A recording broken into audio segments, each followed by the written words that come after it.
All right, you're welcome on yet another episode of Random on After Summers TV. So welcome. It's been a wonderful time, and of course, we've been having a wonderful ride. 16 episodes done and dusted, and here comes the 17th one. Like play, to the glory of God. And the 17th one is one like no other, and trust me, it will blow your mind. It will blow your mind because I have a very, very wonderful and interesting guest in the house once again, who you will learn a lot from, and trust me, his personal perspectives on different issues will interest you and of course will inform you greatly. So welcome to my world. After that, Samuel is the name. I want to believe you know that already. But then my guest today on the show, he is a man of many parts. He's a businessman, he's an entrepreneur, he's a man of God. He's so many things rolled into one. And his name is I wouldn't know how the title I should give.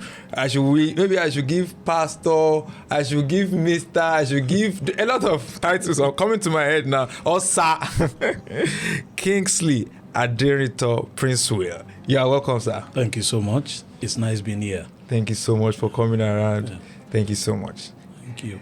So, Pastor Kingsley is a pastor, he's a missionary, I don't know, so many things. But then we have to start the conversation somewhere. Let me start the conversation from how I met him. So back then when I was an undergraduate, I was staying somewhere in Agbowo. And then this new tenant joined our apartment. And then I was praying one morning. And then in that prayer, I can't remember vividly. No, I don't. I remember that I saw that our new neighbor is actually a pastor. Say, how? I don't understand too. But then in that particular dream that I had, I saw him praying, I saw a fowl, and I saw how he commanded that fowl in the distance. I said, so this man is a pastor. And I told my brother, I think our new neighbor is a pastor. I had a dream, and in my dream, he's a pastor. Say, okay. And then the following day, we just got to know that he's a pastor. I was like, what happened? How far? So ever since then, and I got to know that it's not just a pastor. I think then it was more of a missionary than a pastor. So you are welcome once again, sir. Thank you so much. A missionary. We've had a lot of missionary. If any Christian hear the word missionary, the first person that comes to mind is Bro Paul. Okay. Paul inside the Bible. Okay. So, but then, what does it feel like to be a missionary in the 21st century? 21st century. Wow. I was in the city in Accra, just as a bro, an evangelist. And the church from Nigeria came for a program, a mission program. There were about 40 people that came. And a church was established in a village, a very, very violent village in Accra. They call the place Greater Accra.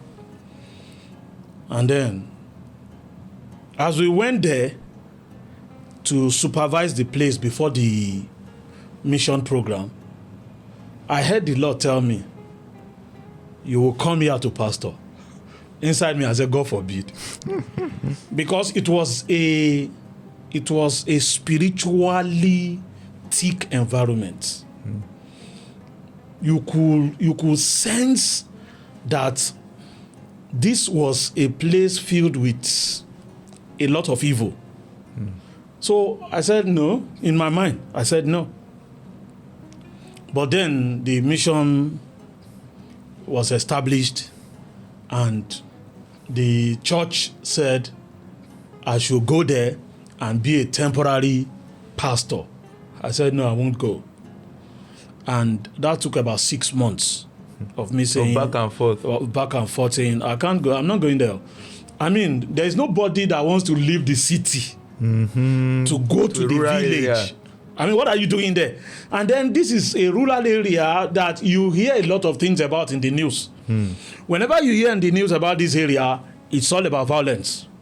It's all about violence. So it was after 6 months of going through a lot of challenges, spiritually, physically, financially, that I decided I was going to that village. And I was in that village for 4 years and 7 months. And I can tell you, though it was tough, but when I came back to the city after my 4 years and 7 months, I went into depression. Because, there were so much activities there. In the village? In the village, for me, than in the city. Interesting. So that was how my journey as a missionary started.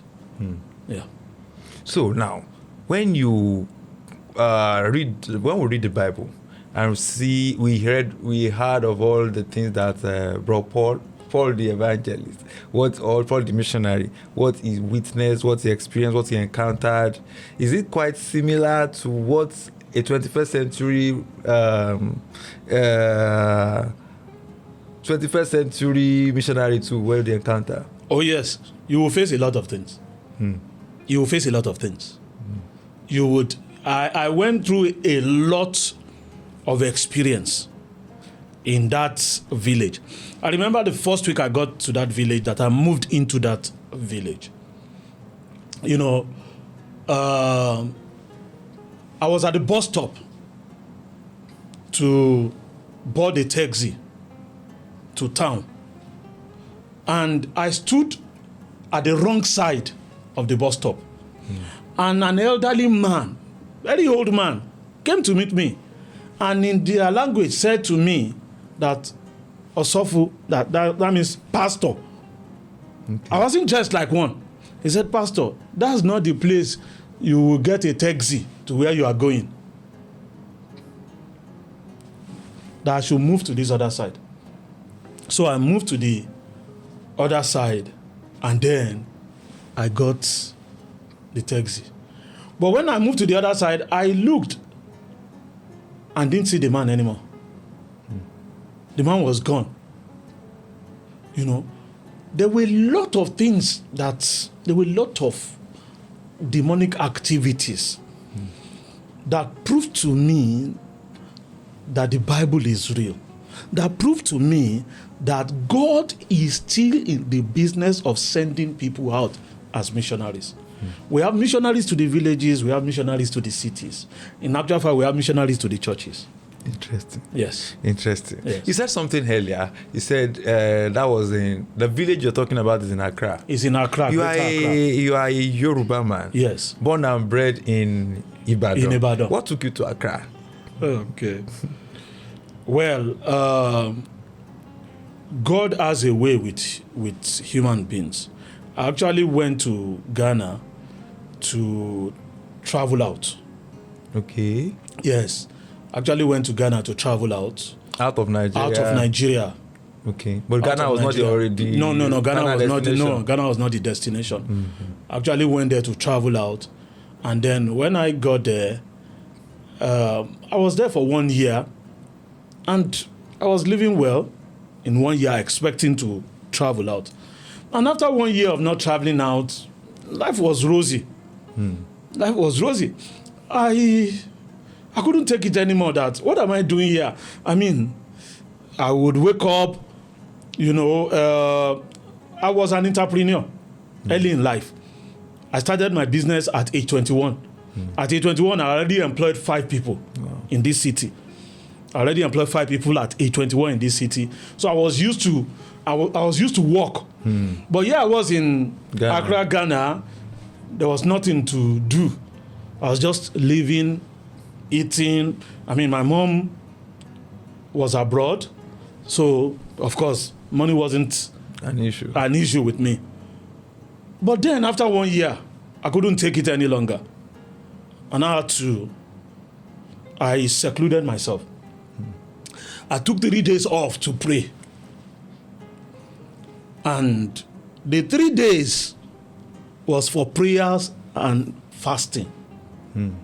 And it was there and then that God made me understand my mission in that city. And from that time, He started unfolding things by and by.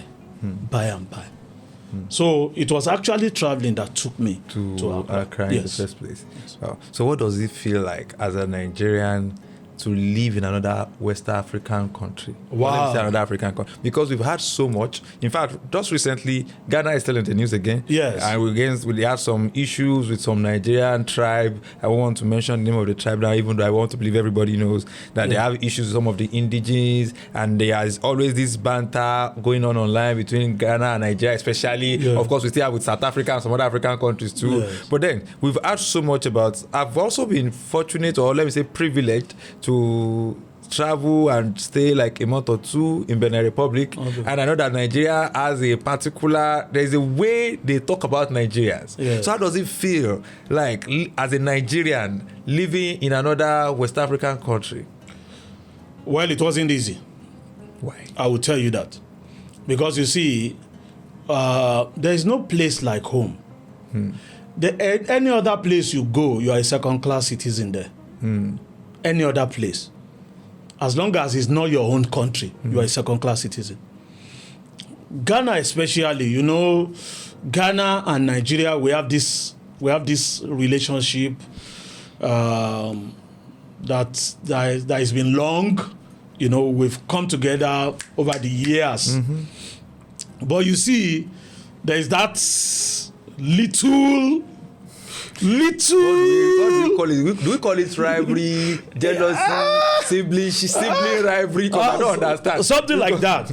Because that's the closest Anglophone country to us. Thank God we don't share borders. In West Africa, is the closest. When you leave Nigeria, you get to Republic of Benin or of Benin, and then thereafter you get to Togo. You get to Togo. Okay. Then you get to Ghana, and then to Ivory Coast. Okay. So they are the closest to us. You know. So there is this thing about Nigeria and Ghana. It's like, no, I'm your brother. I'm older. I senior you, you senior me.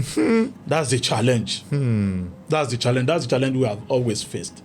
But you see, in fairness to that land of Ghana, they didn't treat me differently. There may have been issues, but I saw love. I saw love. Maybe the way I comported myself there, maybe the way I behaved, but I saw love. I saw love. I spent 9 years there. And those 9 years were, at least, I call Ghana my second though. Yeah. Wow. Yeah. 9 wonderful years. Yeah. So let me take the question further now. Apart from the fact that you lived in Ghana, you now got married to someone there. Yes. I believe she's Ghanaian. She is Ghanaian. Now fell in love with a Ghanaian. And it's when you say you saw love, you saw love literally and every other wise. You know, interesting. How does it feel like? To, how do I call it now, sojourn in a land, and then for someone like me, yes, even though we are within Nigeria, I came to Ibadan to study.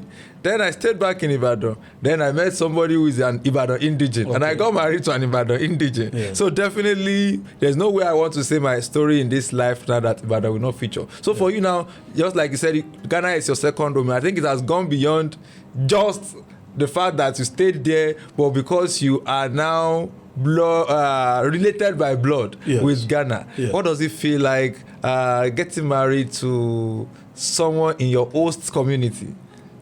Well, it's just like every other love story. Just like that. The fact that you met someone and then you fell in love with that person and you got married. And there was at no time that I treated her as a Ghanaian. I didn't even see her as a Ghanaian. What I saw was my wife, my partner, my better half. That was what I saw. So I didn't see that. That difference. But there is a challenge. The challenge is that, you see, she's Ghanaian, I am Nigerian, I'm Yoruba, she's from Volta region, they call them Eves. So the challenge would be that when she says anything, for instance now, it might mean a different thing in Ghana. And it means a different thing in in my culture in Yoruba. So it's like I would have to, when she's talking to me in English, I would have to process it, bring it back to my language, Yoruba, and then my cultural settings, So that was the initial challenge we faced. But beyond that, everything went on. Just like you would be with any other person. Yeah. As a missionary, and of course, as someone who have sojourned in a foreign land, you did something that is remarkable for me, and that today is still a motivation. When you came back to Nigeria that year, I think that was when we stayed together. Yes. That was when we stayed together. When you came with absolutely no material thing. Let me put it that way. You came with no material thing. I remember vividly. But in less than few months, yes. You became so big that you had to move out of the house. Yes. And those of us that you met in the house that had things, you still left us there. Yeah. And then you left and then you moved. So it was just like a phase of passing through. What does it feel like? What is your experience like starting afresh? When I say starting afresh in a familiar environment, how do you cope? How did you do it? All right. Well, I grew up in Agbowo. And you came back to Agbowo. I came back to Agbowo.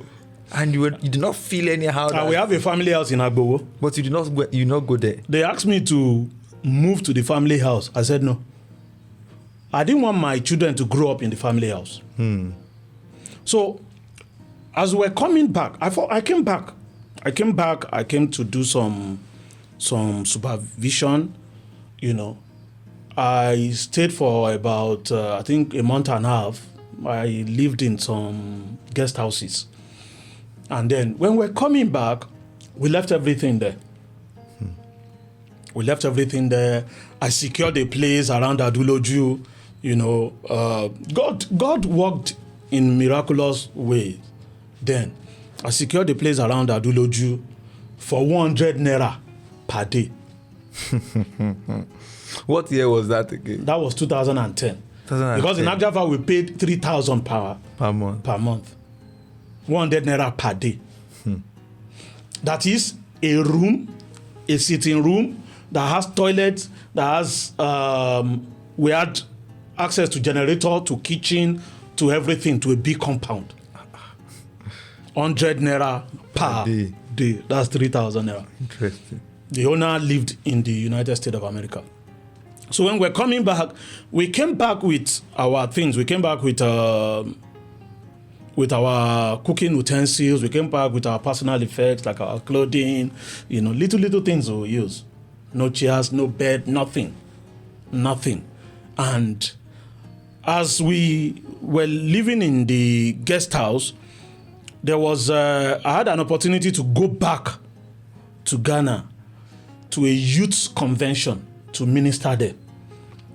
And after ministration of 3 days, they gave me honorarium.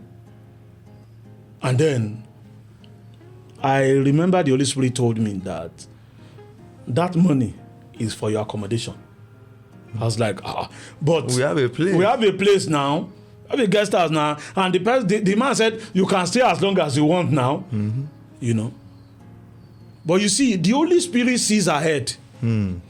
As I got back to Ibadan after some few days, I think after a week, the man called me from the US that he wants to convert that place to a corpus lodge. So he gave us some few weeks to move out. So I started searching for accommodation. And because of the children's school, their school is around Bodija, Igodalo. So I said, okay, we need to get a place in Agbowo. And so for 2 weeks, I was searching every day, morning to evening, until we got that place at Adelove, and which was a room and parlor. We had nothing. Yes, I'm a witness to that. We had nothing, And I remember, I didn't know. We moved in there with Barco bags, and the neighbors looked at us in a funny way. Who are these people? Where are they coming from? And we had to even borrow benches to accommodate visitors. You know, to entertain visitors, we had to borrow benches. But we started praying. Yes. That was small prayer. When I say we started praying, I'm still coming to that prayer. Yeah. I mean, with the family, not with you and I. Yes, I say I'm still coming to now. We started praying, and we started asking God to give us those things. We started calling those things forth. And in less than 3 months, we had a full sitting room. Then, in fact, we got money for our mattress. Maybe in a month or so, we got money for our mattress. And as I was going to buy the mattress, I heard the voice of the Lord tell me that a servant of mine in Port Harcourt needs that money. Send it to him. And we're sleeping on a mat. The 4 of us. You know, we're sleeping on a mat. Myself, my wife, the 2 children. And then I sent the money to that person. And we slept on that mat again for the next 1 month. How do you communicate this with your wife? How do you convince her? Yes, I communicate with her. I tell her. And of course, most of the time she would say, okay, since God has told you, no problem. So we gave that money out. We slept on that mat for the next 1 month. It wasn't convenient to sleep on that mat. But when we got the money for the mat back, for the mattress, we bought 2. Not 1 anymore. You know. And 6 months after we bought a generator, we were able to fix a lot of things in that room and parlor. I remember one of the tenants said, Daddy, you know that there is one of the tenants that said that look at your neighbor. They came in with Bago super sack. They came in with their belongings with Bago super sack, laughing at us, mocking us. But 6 months, a lot of things changed. We got into that place we drove in with a taxi. We brought in our things in a taxi. But when we were leaving that place 1 year, 7 months after, we left that place. We had to go to get this Bedford truck to move our things. And the Bedford truck was moved those things for about 3-4 hours.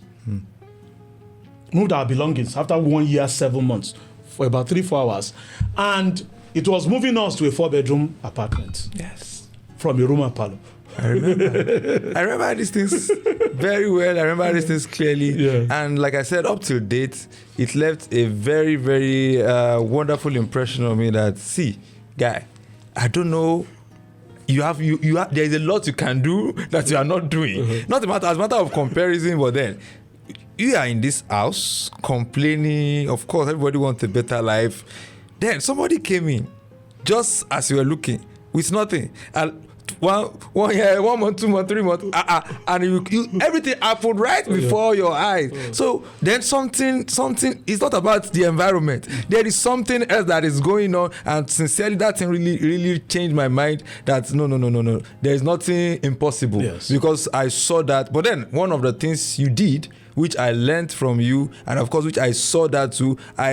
Your experience gave me another experience. Your experience gave me another personal experience, and of course, realization of what prayer can do.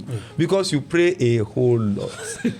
Oh God! When I say prayer, I mean prayer. Let me explain to you in case you don't understand. He said room and parlor. That room has 4 wings, 3 rooms. 3 rooms. Yeah. 3 rooms. Then we have some other rooms at the back. Yeah. So we are on the same wing. Yeah. Same. What's it called now? Same wing. Yeah. Room is next. My room is the last room on that particular wing. Yeah. So we share. There's a wall in between our rooms. Yes. Then we could hear the prayer 2-4-7. Yes. And I'm also a Christian. Yes. So every time he starts praying, I was like, a fellow Christian like you is praying. You are sleeping. Yeah. So conscience will wake me up that this man has been praying since midnight. I mean, since early this morning. What are you doing? So sometimes I'll be so lazy, so tired, but then I won't be able to sleep that this person that is praying, nobody say life will come. Me too, I must pray. And it really made me pray too. You are a serious, when it comes to prayer, I don't joke with prayers. Was it the fact that, what inspired that? Well, this is it. I learned prayers from my mom. I used to be a very bad boy. I grew up, I think I started smoking at age 15, going 16. That was when I picked up cigarettes until I had a nickname, Efi, which means smoke. You know, I won an award in Ibadan here as the best smoker, 1993. I used to drink to stupor, and then all the vices you can think of. But I had a praying mother. I had a mother that refused to give up on me. I was so randy. But then I saw a mother who had nothing, but who will pray and things will happen. In actual fact, she told me there was a time she prayed for me for about 4 days. She was doing dry fasting. And then she told me one day, she said, you continue with what you are doing. You hear? There is nothing you can do that will prosper except you serve God. I can't forget that. So I saw her praying. I saw firsthand the experience of moving from nothing. I remember the first time she wanted to travel out. In fact, that's a different story. There was no way that would have happened. How would you tie and die for someone? I mean, she's not an expert in that, but she still tie and die for someone, and then the person wore it to a conference, and one of those participants at the conference who came from the United States of America saw the tie and die and said, I like this. Who made it for you? And then that person took the participants to our house, and that's one, the participant gave my mom an invitation letter to our university in the United States of America. She got the visa, of course, but there was no money. There was no money for tickets.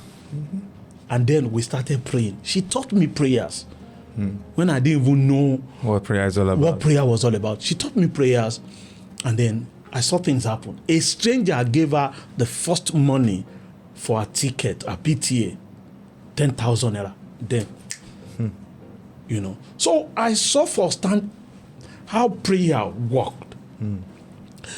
Now, I went my own way, Omojaye style. But when I came back, what brought you back? I can't forget the day I got born again. It was a Sunday, like today, Sunday. I went out somewhere.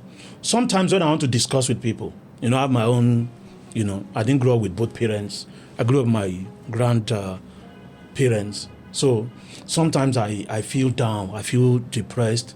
But when that happens, I go very far. I go to drink, maybe in a remote area, and then when I meet anybody there that I think I can discuss with, I buy them beer. And then we'd have discussions. Heart discussion. Maybe personal gist. And I know I may not meet that person again. Of course, it wasn't in the time of mobile phone. So I know I may not meet that person again. So that day, I can't forget, I was really drunk. Really drunk. And as I was coming back, I was passing the rail line. Very dark time, maybe around 8:30. And then I heard clearly, if you give this life to me, I can use it. Oh, I said, which life? This one? This one is not useful. He said, no, I can use it. In that drunken state, I remember saying, okay, if it is useful, take it and then use it. and I forgot about it. But the following morning, I remembered that I said something. And then the following day, I didn't feel the need to drink. I didn't feel that urge to smoke. So that means nobody. Nobody ministered to me. Of course, they may have done it in the past, but they really experienced that. No human. No. It was the Holy Spirit that came to, in my drunken state, had discussions with me. So I didn't feel any, and so it was from the following day when I realized that I was with my friends. I still sat with them in the evening, and they said, "You're going to find any corner, take a bottle of beer." I said, "No, I won't drink." They said, "What?" I said, "I don't feel like drinking again." I didn't tell them about maybe I heard a voice or anything. I said, "I don't feel like drinking." They said, "You?" They said, "Smoke." I said, "For where?" They say, "You who smoke?" It's not true. I won't drink. And for the next 1 week, 2 weeks, 3 weeks, I wasn't doing all those things. And that was when they saw the seriousness of it. So that was how I came to Christ. Wow. Yeah. Interesting.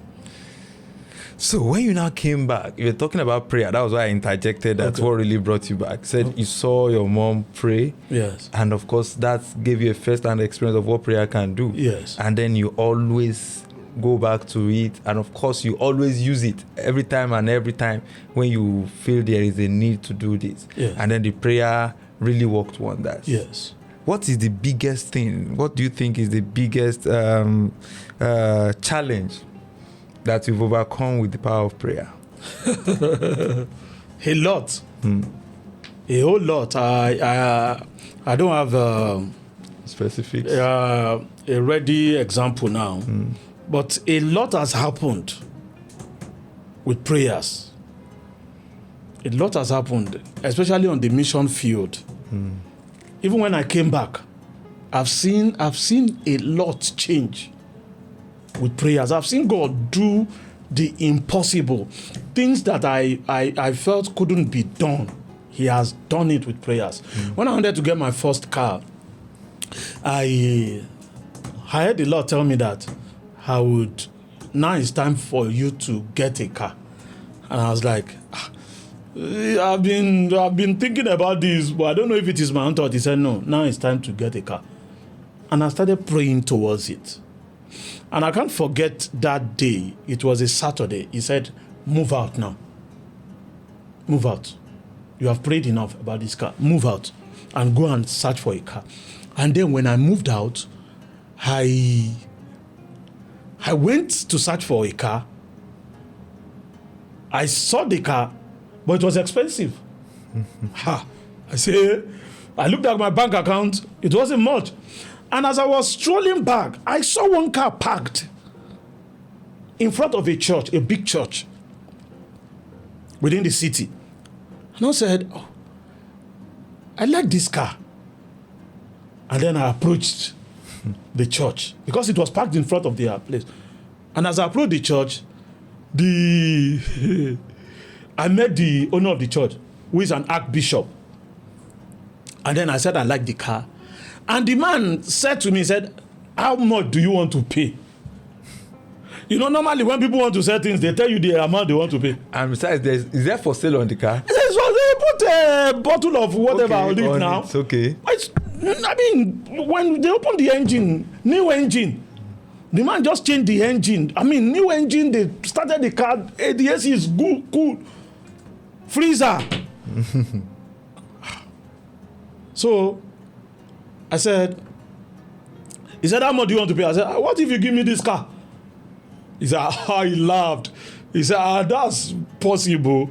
Then he started telling me stories of what God has made him do with cars. Then he said, well, for this one, you would have to pay something. In actual fact, I paid a ridiculous amount. Ridiculous. To the point that I don't tell people the amount I bought that car. The man is late now. I used to go to him. In fact, he took me like a son thereafter. That car served me for years. Solid car. So I've seen a lot happen as a result of prayers in my life and in the lives of other people. I've seen a lot happen. Wow.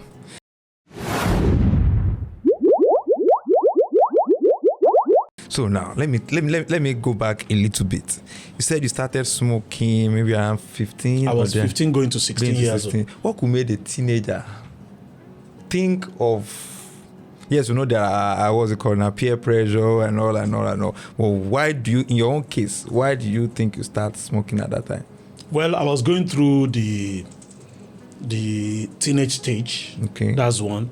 I saw my friends smoking, but that wasn't the reason. I remember one day I had issues with my mom, and I left the house angrily. And when I got to my friend's place, they were smoking. In fact, there's one bros there, who has a fashion shop. That's where they convert to smoke. It was a holiday period, so they were smoking, and I just, for the first time, I took the cigarette from one of them. I took the first puff, I took the second one, and I didn't cough. They were even surprised. They said to me that, you've been taking this before. Maybe you've been dodging to take it. I said, no. And so the following day, I bought my own first stick, my full stick. And then the third day, and on like that. And I did that for several years. Several years. I think maybe for about 12, 13 years. Wow. Yeah. So that was pure, what's it called now? Pressure. Yes. Did your mom ever get to know that you were smoking? I think some years ago we were discussing that. She said she doesn't know. She said she knew I was drinking, of course. I mean, that the drinking is in the family, Because, besides, drinking is not something you can hide. Because by the time you are drunk, everybody knows that the person is drunk. Yeah, but for smoking, she didn't know I was a smoker. Wow. She said she didn't know I was a smoker. Because in actual fact, you see, I had this look that was slim then. I had this look. I saw one of your pictures of back then. Yeah, I had this look of, this innocent look. I remember one day I went into a bar. I've been wearing suits way back as far back as 1996. So I remember one day I just left the office, maybe 97 or 98, and then I went somewhere, a bar. I sat down there and I was thinking about a deal that went bad, and I saw a man drinking and smoking, but he was frowning. I didn't know why he was frowning, but I just sat in front of him, a table dividing us, and for about 1 hour I didn't ask for anything. But eventually I just said, okay, Fumini, I think Rothmans also, give me one stick of Rothmans. When I lighted the thing, the man relaxed. And you know what he said? He said he thought I was coming to preach to him.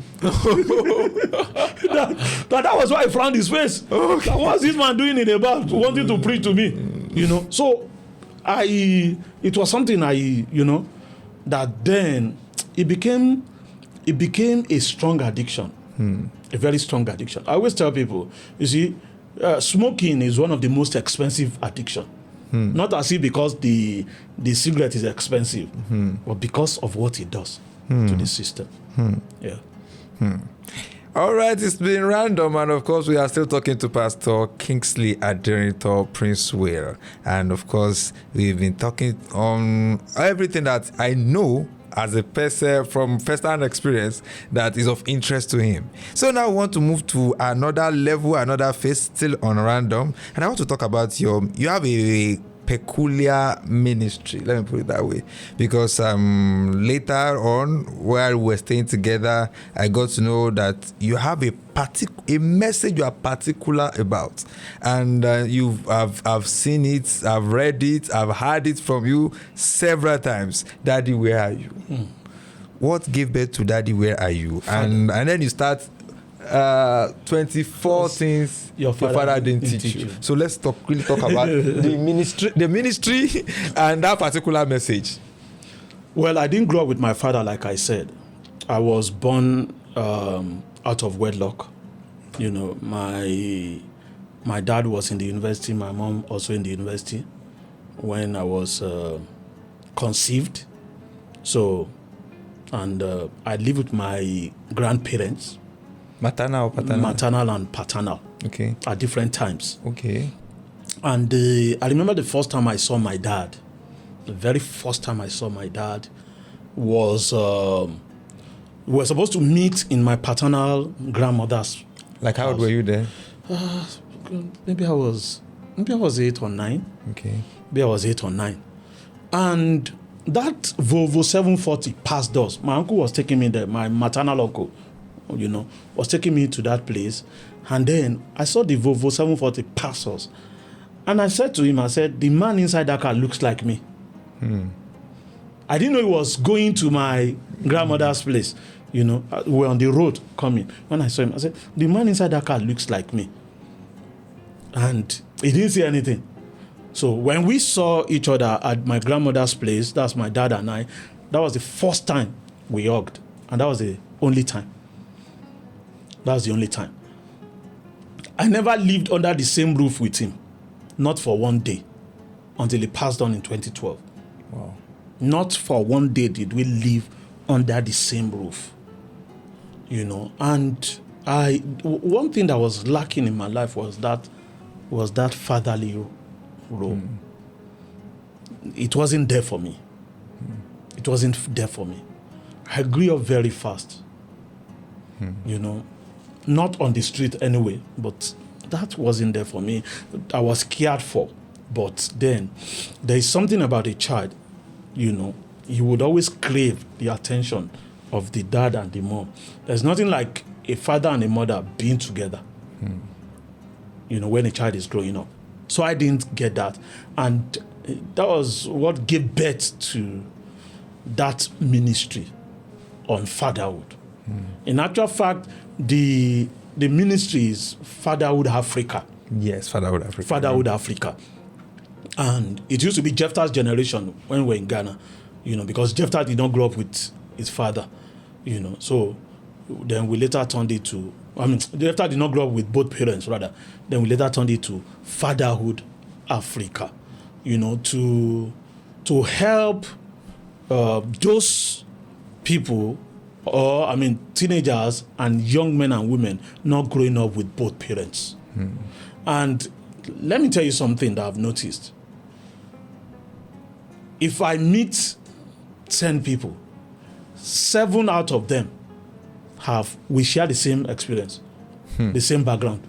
The So same you're background. saying the statistics of people. If I meet 10 people, at least 7 out of them didn't grow up with both parents. My wife was teaching in a school some time ago, and then she came home one day and she told me that something is happening. I said, what is that? She said, in my class, we have like 14 students. And she said, out of those 14 students, like 9 are from single parents. That is it. As instead, the day she realized that, she was shocked. That she came back home and she was like, something is really wrong. That is what is happening. That in a school like that, 14 students in the school, in the class, yes, and like 9 or 10, yes, their parents are not together. Yeah. I said, I knew it was bad. Yes. But that day I got to know better that it is worse than I thought. Yeah. And that is alarming. That is it. So, and you have experienced it. And of course, what are some of the dangers, or what are some of the downsides of a child not living with both parents? What are the downsides, or what are the dangers to the child, to the society, of a child not living with both parents? Well, it has a lot of harm to that child, to his or her environment, and then to the society at large. In actual fact, when you look at most of those people, most of the criminals you have around, they are from such backgrounds. When you even talk about most of the prostitutes, most of these girls you see around, most of these guys you see around going into nefarious activities, they are from that background. When I did my research, I realized that there is no way you have a mother and a father together that a child would go bad, except the father is an irresponsible person. There is something about fatherhood. God put it there. He told the angels, he said, this thing I want to do. He was actually going to Sodom and Gomorrah to destroy it. He said, this thing I want to do, let me discuss this with my servant, Abraham. He said, because I know him, that he will command his children after him. He knows Abraham, that Abraham would always command his children. Abraham has a way of training. You know, there is a way about a father.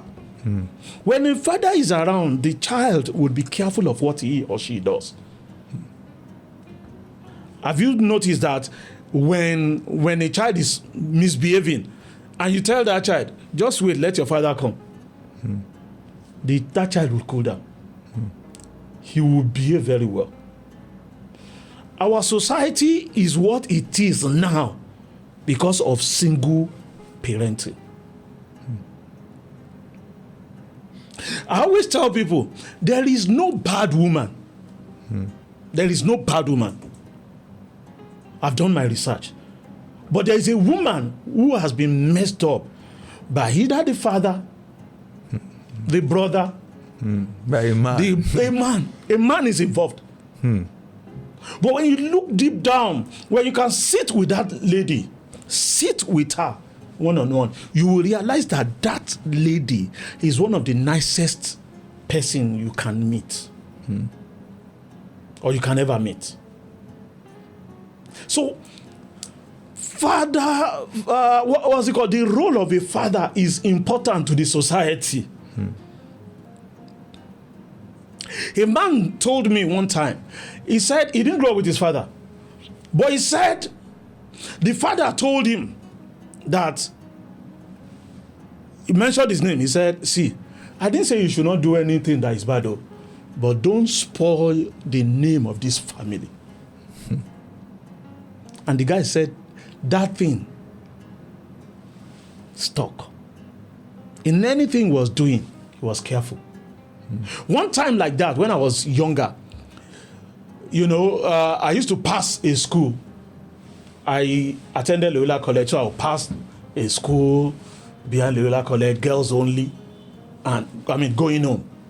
I was living in town, Aremo Odiaje, and these girls, they would just start insulting me, not knowing that was their own language of, Yes, so start insulting me, but one day I couldn't take it anymore. And then I chased them. I took firewood and chased them, beat them. And so they reported to their dad. Their dad informed my grandmother. When my dad came back, my dad was working in Lagos. My dad was a banker, an executive of a bank. So when he came to Ibadan, my grandma informed my dad about what I did. And then when my dad was leaving, he called me, to the back of his car. And he said, I heard that you beat one of the children of so-and-so person. I said, yes. She was insulting me now. And he said something to me, which helped me. He helped me in marriage. He said this to me when I was very young. Maybe I was 14 or 15. Maybe 13, 14, 15, I can't remember now. He said to me, he said, never you raise a hand on a woman. Don't beat a woman. No. It's not the best. And do you know that thing helped me? Even in marriage. That I never for once raised my hand to beat my wife. If I place my hand on her, it is for romance. Not to beat her. Just that one advice from my father. Imagine if I had grown up with him. And it gives you series of advice, spiritually, physically, financially, in terms of advice.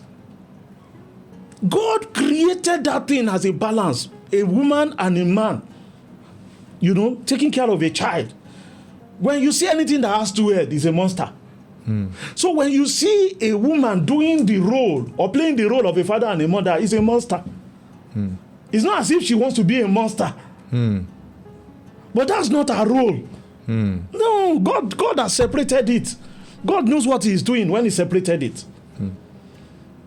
So that role of a father is not something you can just take lightly.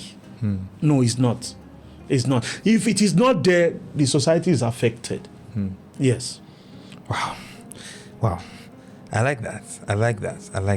I love the way you balanced it, because you most of your you talk about single parenting, because now like you rightly said, there is no bad woman, but then a lot of our female folk, they are so much they've been so much battered, let me put it that way, that every small thing triggers them. Yes.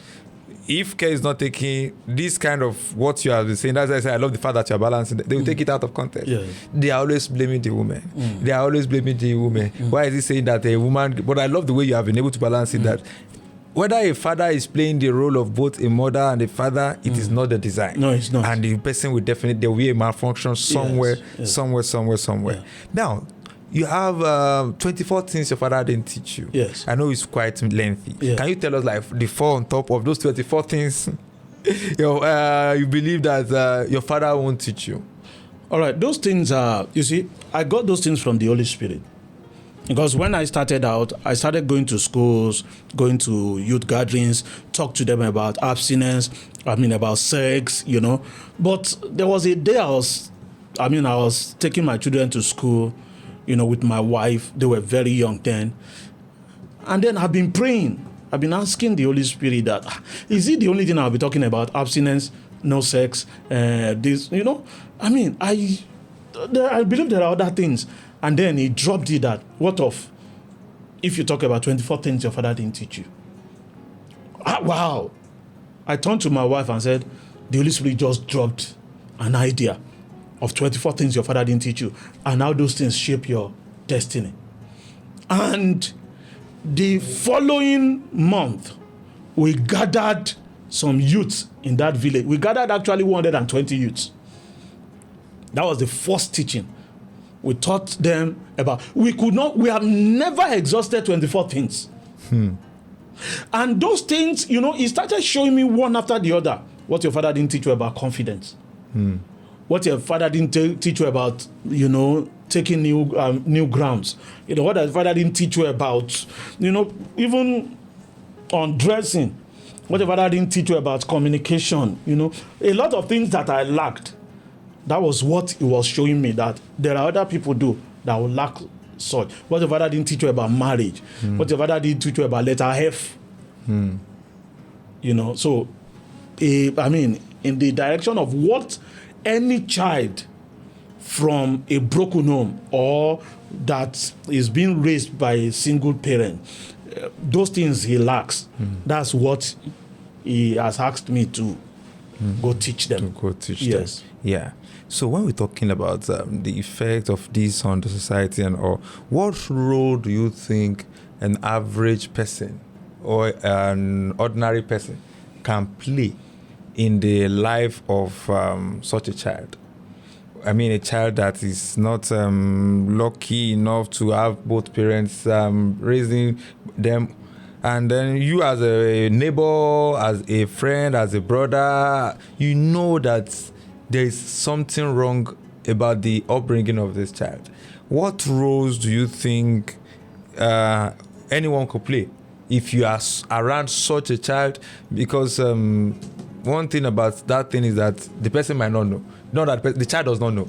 The mother self or the father self might know, but there is a denial phase that no, I'm doing my best. I will do my best to get this person, and so it becomes a very sensitive topic for them. You cannot raise it that, except maybe you are very close. Maybe it's your sister. You can tell her that the way you are raising this child. We live in a very, very delicate society now. You can't just walk up to somebody and say the way you are raising your child, it will become something else. Except the person, even in families, it's a very difficult topic to have, that I'm not satisfied with. I don't think the way you are raising your child. So if one is close to such, what do you think is the best way, or how do you think is the best way to go about it, to contribute your own quota?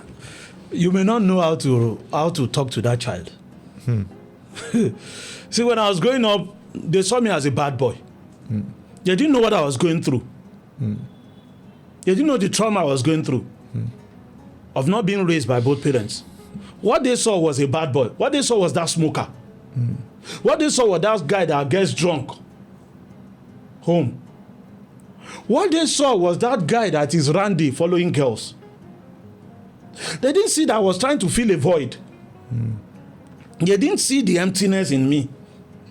So, see, except we begin to train those people that would help those children. And that's why I want to come up with something on mentorship now. You know, and raise some other mentors to be able to help these ones. Because if we don't do that fast, especially with this technology, the 21st century youth is endangered. Or the 21st century teenagers and youths.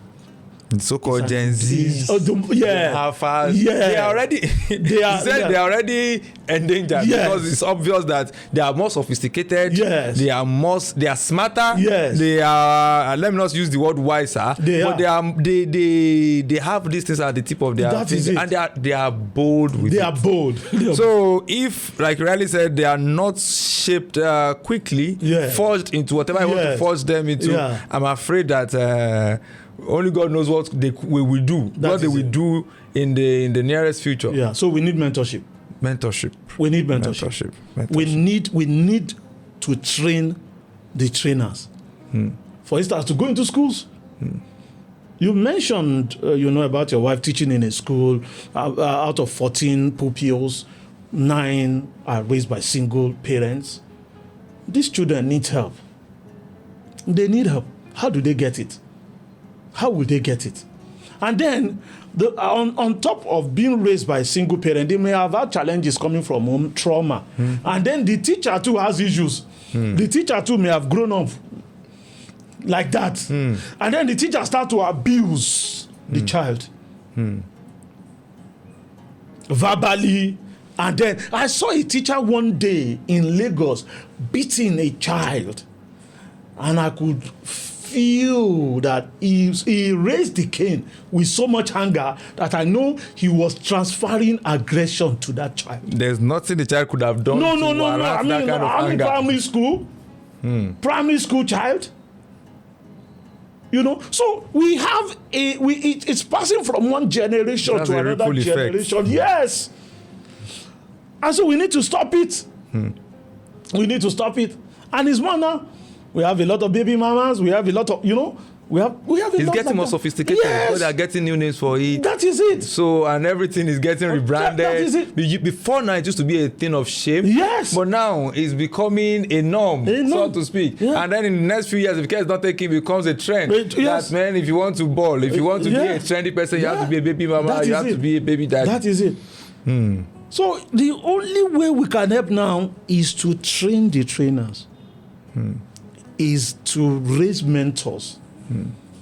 Raise mentors for for teenagers and young adults, even adults. And this thing is even affecting people in marriages. Yes. Because if you have someone who didn't grow up with both parents, with another person who didn't grow up with both parents coming together, if I didn't grow up with my father, and she didn't grow up with father or a mother as well, there is a way where your childhood, the trauma of your childhood, start playing out in your marriage. All those things that you have bottled in, you start to express them. Express them negatively to your partner. No, you are talking from a position of knowledge because you understand this thing. You've walked that path. You understand it and you are aware of it. How do you intend, or what do you think could be done to help those who are from this kind of background, but they are still in denial? They still don't know that they have a void somewhere. They may be filling it up with so many things, but if someone is aware that I have a void, then the person may say, okay, let me give my life to Christ. Let me use Holy Spirit to fill that void. Let me use this to fill that void. But when someone is not aware, and the person will believe that it's complete, that I am complete. I think those are the most dangerous set of people. Someone that has a disability and is not aware. If a blind man, a person that is physically challenged now, he knows that, so he has a cane he walks around with, so he knows that there are certain things I won't do because he's aware of his condition. But many people in these states, they are not aware, not because they don't know, but because they are in denial. How can they be helped, or what can be done so that they will know that I need to be conscious? That's self-awareness. How do we bring it into life of the people who are affected by this? Well, it still boils down to mentorship. Because what I'm planning to do is to, by God's grace, bring together those people that God has helped. They have that background, but God has helped them now. They've seen this side of life, and now they are on this other side of life, a better side of life. Bring them together, maybe sometimes 2, 3, organize programs. They talk to those people. That's the only way they can be helped. And sometimes one-on-one. I do it one-on-one. There is a guy that came into a neighbor, several years ago, maybe some 12 years ago, came upstairs to knock at my door, and they told me, I'm leaving my wife. I'm tired. I'm fed up. And I said, what's happening? He said, I'm fed up. And then he started explaining some things to me. And I started sharing my story with him. And you know what happened? He started crying right there before me. For a man to be shedding tears. And he said, I won't leave him. I won't leave her. And then I said, you know what? When you get downstairs, call your wife for me. Don't tell her that you came to meet me. Just call her. Tell her that you saw me and I said you should call her. So he called the wife. The wife came, sat down. The same place where the man left, the wife sat down there on the same chair. And then the wife said, I said, what happened? I heard you and your husband having issues. Said, I'm leaving my husband. Both of them have concluded independently. I'm leaving my husband. Then I now shared. And there is a way I share and the person it resonates with the person. And then the woman said, no.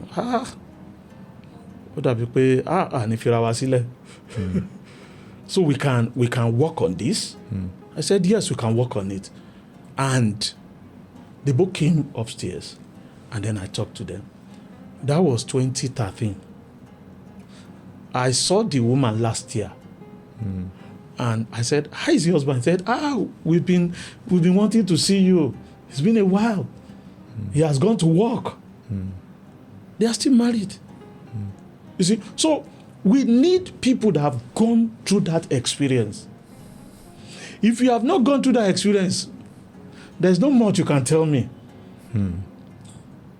If you have not drank before now, you can't tell me how beer tastes. You can't tell me how cigarette tastes. You can't tell me how India hemp tastes.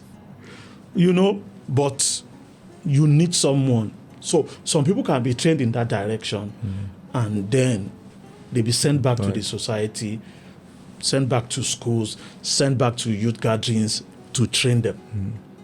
In all of this, what role can or does the government play? Or do they play any role? Or is there a place where government can come in? Government can come in. Government can come in by having programs that will sensitize those young ones. Even though adults do, but those young ones. Those young ones, they are very dear to my heart. A lot of things are happening. Can you imagine in schools now, those girls, they inject themselves with contraceptives, not to get pregnant. A lot is happening now that government can actually collaborate with us, with some of us. to do this work in schools. Let's even start from schools. Let's start from the 33 local governments in Oyo State. Let's start there.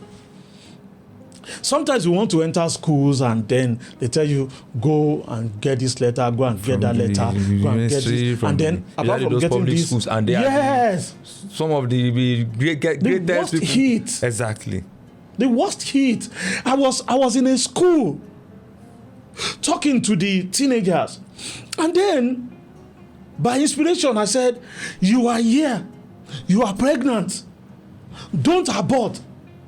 I was talking to 14, 15-year-olds, from 13 to 15-year-olds here. I said, don't abort. You are here. You are pregnant. Don't abort. You are already pregnant. You've already made that mistake. Give birth. Give birth to that child. I was born like that. Not knowing that there was a girl in that assembly that was pregnant. She aborted. She died. Wow. She died. She aborted later. She died. So we need the government to this orientation has to go on and on. But you see, sometimes we have some of these adults that are from that background. And then they are like, I don't care about all these things. You see, when you come out from a background, you can either empathize with people from that background, or you become cruel. You become nonchalant to whatever is happening. That if I was from that background and I rose to become this great, they can figure themselves out. Which may not happen like that. Not everybody has the same capacity. That is it. Same opportunity. That is it. Which may not happen. And that's why most times I tell people, I said, it is just the grace of God that saved somebody like me. Nobody gave me any chance. I remember one time like that, a relative told me now, he said, every time you are smoking, cigar is that cigarette that will kill you. I mean, I wasn't expecting that from her. Of course, she didn't know what I was going through. But that wasn't what I was expecting. But here I am. The glory of God. Here I am. Though I faced the consequences of smoking, because even after like 4 or 5 years of quitting smoking, I still had some heart issues. And that's why I tell people, it's not as if because you might have, but you have damaged your organs. You might have stopped, but you have damaged the organs. It has, you see, the scars will be there, even though the wounds have healed. So we need the government to bring about a way of orientation, starting from schools. Let's start from schools, because these are young ones. You can easily help them. Yeah.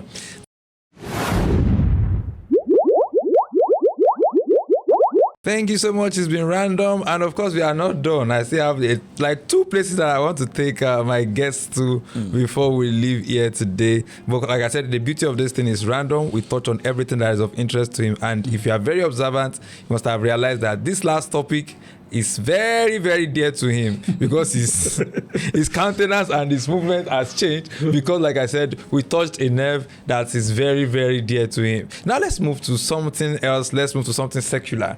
I've known you from a long time now, and I know that you are one. I wouldn't know, it's been a long time I read about that from you, or I know that at some point you were very big on what's it called now, multi-level marketing. Yes. Multi-level marketing has been in the news for so many reasons. Yes. Many people believe that it is a scam. Many people believe it is a mirage. Yeah. Many people believe, not just you, I have another big bros like that I know has been into multi-level marketing and is doing well in multi-level marketing. But it becomes difficult to convince people or to tell people otherwise about multi-level market. There has been so many misconceptions. So you, as someone who I know is quite vast in that area, tell us about multi-level, how it works and your experience from it. All right. Well, I remember my first time with multi-level marketing. The person that decorated my wedding hall, the hall for my wedding, called me and said, she wants me to go to a seminar at East Legon. It's a nice area in Ghana. And that's where the University of Ghana is, at East Legon. It was a Saturday. So, in my mind, I felt, maybe it's a job. At least, maybe something I can combine with my mission work, So I came from the village. I went to that East Legon.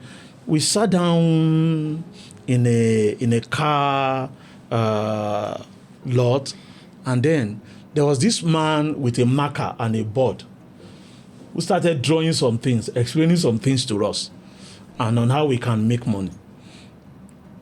I didn't know much about it, but I said, I'm in for this.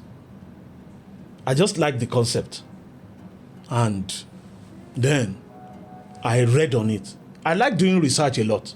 I like doing my findings about things. If I'm going to meet you now, if I will meet you tomorrow, I will read about you today. As long as I can get anything on the internet about you. So I started reading online about multi-level marketing, and I joined the first one from that woman. But the challenge was that I didn't like the way the company treated Ghanaians then. Okay. It was a foreign company. Okay. I didn't like the way they treated them.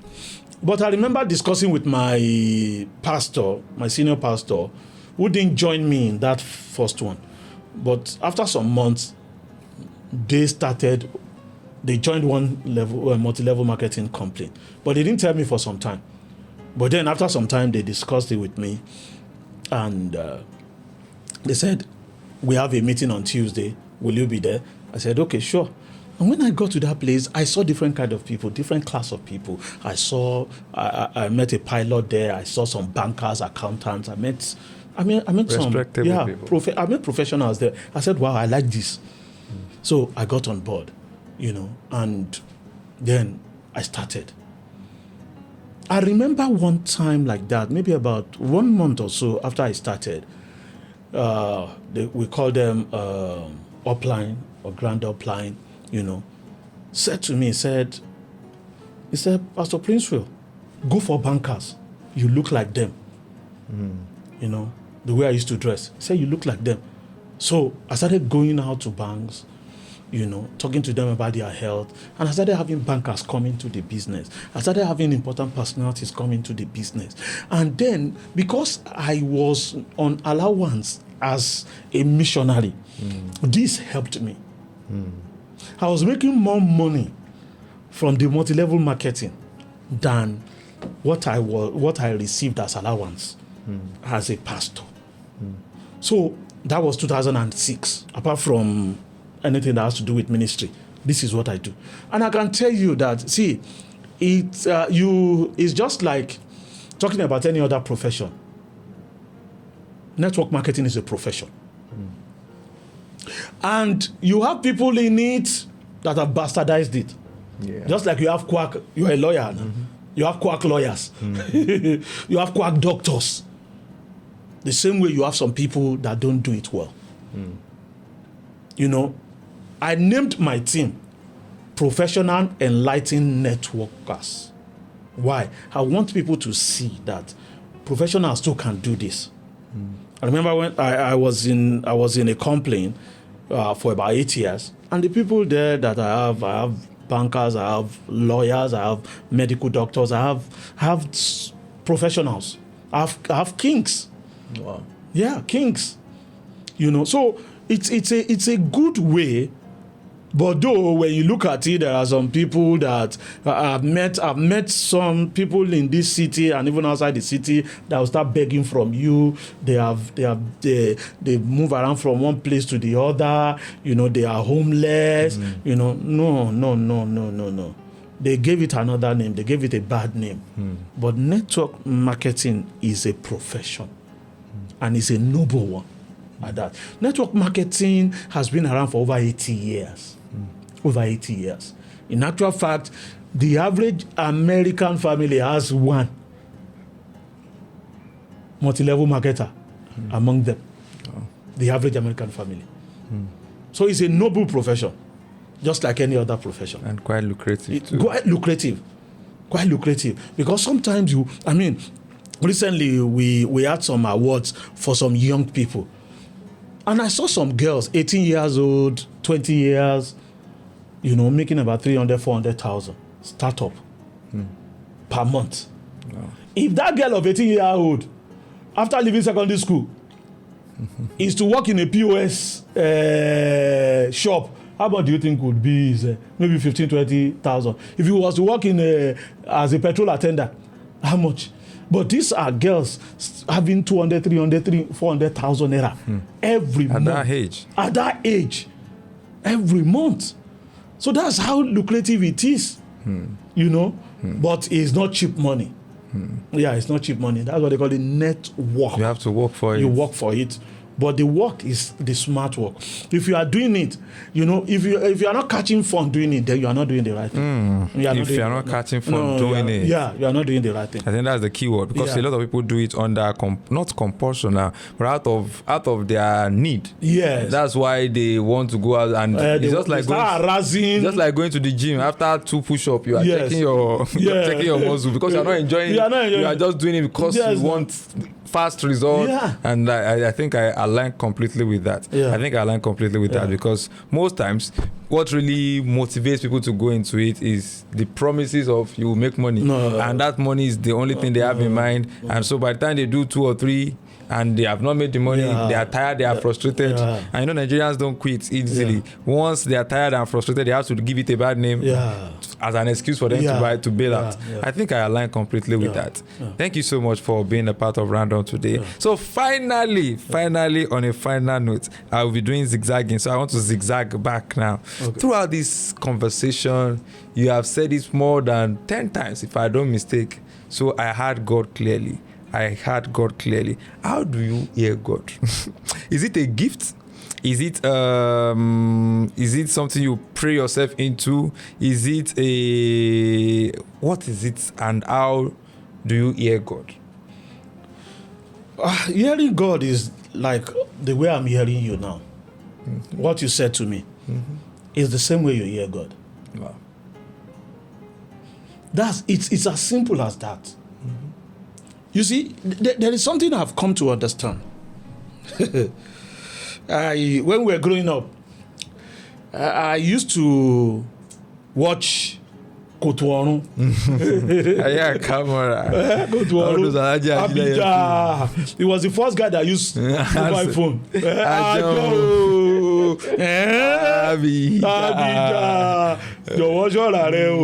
Abidjan. This guy will put the thing to one of his ears, and then the Ajon will tell him some things, and then he will communicate give him instructions on what to do. And most of the time we won't hear what the Ajon was saying, but he will tell us what the Ajon has said, or he will tell those people what the Ajon has said. The same way, there is no void in the spirit realm. You can never ever be neutral in the spirit realm. I know you to be a spiritual person. When we're living together, you said I encourage you. You encourage me too, because you used to wake up 12 a.m. to 3 a.m. praising God. Have you forgotten? Every day, including Sunday. And I was like, who is this young person, vibrant like this? 12 a.m. I'm not surprised at where you are now. I would have been surprised if you were not there. Because you were, I don't know if you still do that. We're all guilty sometimes of some things, But I'm so sure. Then you and I discussed some things. Yeah. I still have the prophecy. You gave me a prophecy for 30 minutes. I still have it, audio. I saved it. Wow. Yeah, I have it. In fact, when I change laptop, it goes on the other laptop. Yeah. You gave me that for 30 minutes. You were giving me word by word. The things you said then, 2011, 14 years ago, I see some of those things coming to pass now. Wow. You heard, and then you brought it out as a prophecy to me. when we're praying, we used to pray together on, I think on Saturdays. Yes, we had a Saturday morning that we consistently prayed, you know. So that's the way to hear God. You hear, when you tune into the Spirit, you will hear God. Just like, see, the native doctors, those people, they have tuned their spirits to that stuff. Frequency. So they hear. It is tuning. It is, you work on it. When you work on it, definitely you would, there is no way. He said you will hear a voice behind you saying, my son, this is the way, walk in it. Moses must have tuned himself to that level. Because even when Miriam and Aaron rebelled against him, that he married an Ethiopian, God came and God said, hey, you saying nasty things about my servant? He said, you is in dark sayings. When I'm talking to you, is in dark speeches, dark sayings. He said, this one, I see him face to face. He tuned himself. He walked himself to that level. Because how do people say, I'm hearing voices. I'm hearing voices. I'm hearing voices all over. It is because they are in tune with those voices to the dark side or to the other spirit. The same way, there is no way you pray like when you, I mean, those days when you, there is no way you worship God that He won't come down in His glory and start talking to you. You did some things then that were amazing too. Yes. Yeah, not only in prayers, you made some moves that were amazing because you heard. It might have come as inspiration. Apart from inspiration, I'm so sure there were times we talked about that. God told me this. God told me this. It is in the place of prayer. It is in the place of worship. It is in the place of praise that these things come. They come, and you can hear them clearly, and then it can come as your thought. They come, and then when you work on that, you realize that. I remember one time I needed money. I needed money to fix some things. I needed about $500,000 some years ago. And the thing was getting to a shameful point that, God, if you don't come through. And I heard Him clearly one day. My bank account was, imagine you need 500,000. Your bank account is not even up to 50,000 naira. And then I heard God say, why are you fretting about this? Just thank me. It is done. I said, God, I can't see the evidence. He said, it is done. It is done. Don't worry yourself. Just thank me. When you wake up in the night, just thank me. That's in the middle of the night. Just give me thanks. Just praise me about it. It is settled. And you know, sometimes that it is settled took about 4 weeks. But by the time He did it, Jehovah overdo. I fixed all those things. I still had more than enough. I remember at another time that my wife, when we were on the mission field, my wife was sent out of her shop. She is a fashion designer, was sent out of her shop. And we packed the things of the shop back to our sitting room. And the whole sitting room was full of things. And then I went to beg the man before we moved those things that maybe the man would just, he said no. He said that's his final whatever. And God said to me, He said, I will fix it. I will give you a better place. That I will give you a better place. Took 10 months. 10 months? Yes.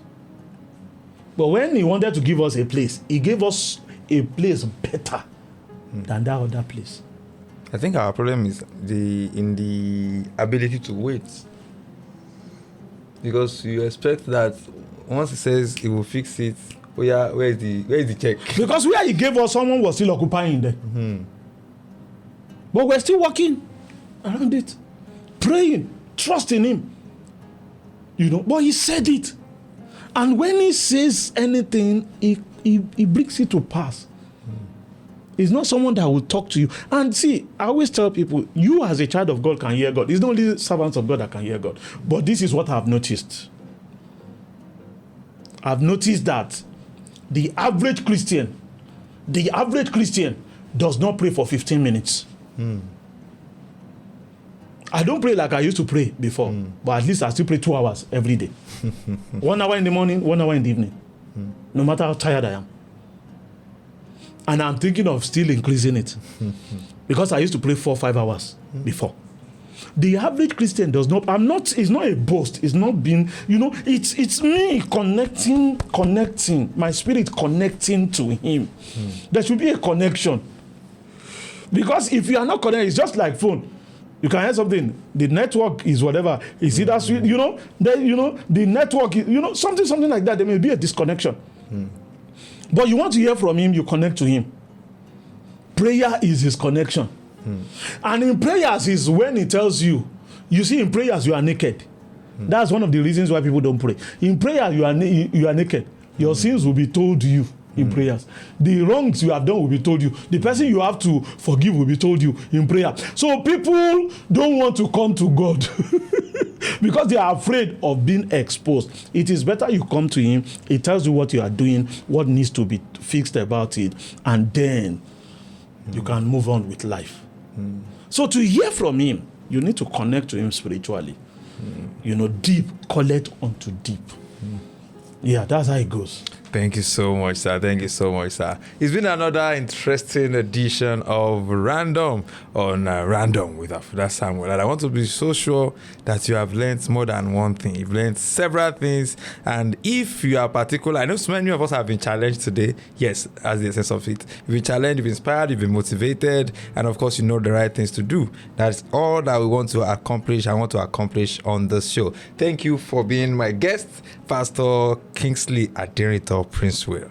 Thank you so much. I sincerely appreciate your coming around. Thank you. All right, thank you so much for being a part of the show. Let's do this again next week, 6 p.m. on Sunday. It drops, another edition drops on Afuda Samuel's channel on YouTube. Please make sure you subscribe and put your notification on so that anytime and every time we drop a new content, something new is coming. Yes, something new is coming on this channel. When is it coming? I don't know yet, but something new is coming, and keep watching out. Thank you so much. Thank you so much to our producer, Mr. Kenny Adedire. Thank you so much for doing this with us once again.